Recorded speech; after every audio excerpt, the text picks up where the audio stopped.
আসসালামু আলাইকুম, স্বাগতম জানাচ্ছি নতুন আরও একটি রেসিপিতে।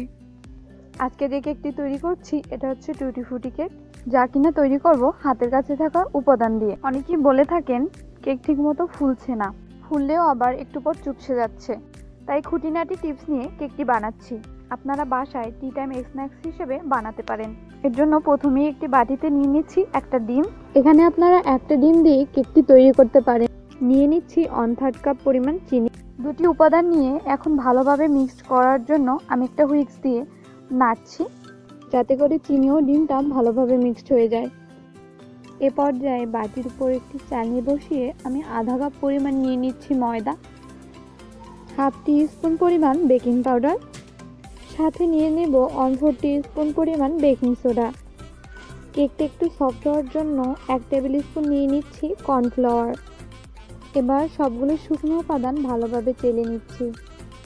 অনেকেই বলে থাকেন বেকিং সোডা কেকের টেস্টই নষ্ট করে দেয়। আসলে তা না, বেকিং সোডা বা বেকিং পাউডারের পরিমাপটা যদি একটু কম বেশি হয়ে যায় তাহলে এই সমস্যাটা হয়ে থাকে। এ পর্যায়ে সবগুলো শুকনো উপাদান আমি ডিমের গোলার সাথে মিলিয়ে নিচ্ছি, সাথে একটু একটু করে মিক্সড করে নিচ্ছি লিকুইড মিল্ক। এতে করে কেকের ব্যাটারের ঘনত্বটা ঠিক থাকবে।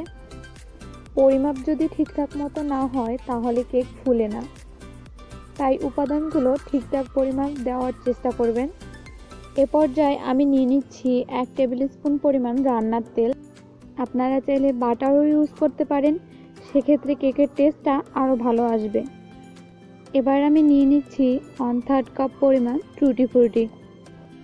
আমার চ্যানেলে টুটি ফ্রুটির একটি সহজ রেসিপি দেওয়া আছে, আপনারা চাইলে ডিসক্রিপশন বক্স চেক করতে পারেন। এ পর্যায়ে কেকের ব্যাটারটি তৈরি হয়ে গেছে।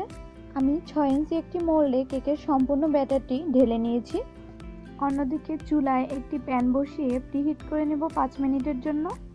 5 মিনিট পর স্ট্যান্ড বসিয়ে কেক মোল্ডটি দিয়ে দিচ্ছি এবং ঢাকনা দিয়ে রেখে দিচ্ছি 40 মিনিট বেক করার জন্য।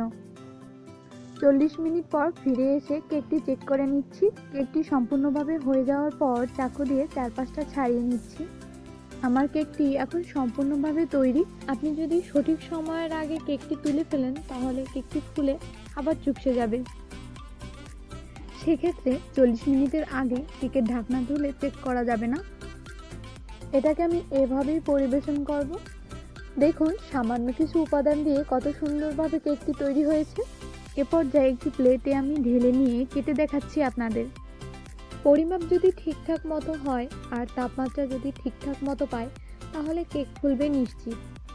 এই দুটো জিনিস খেয়াল রেখেই আপনারা কেক তৈরি করবেন। দেখুন কতটা সফট হয়েছে কেকটি।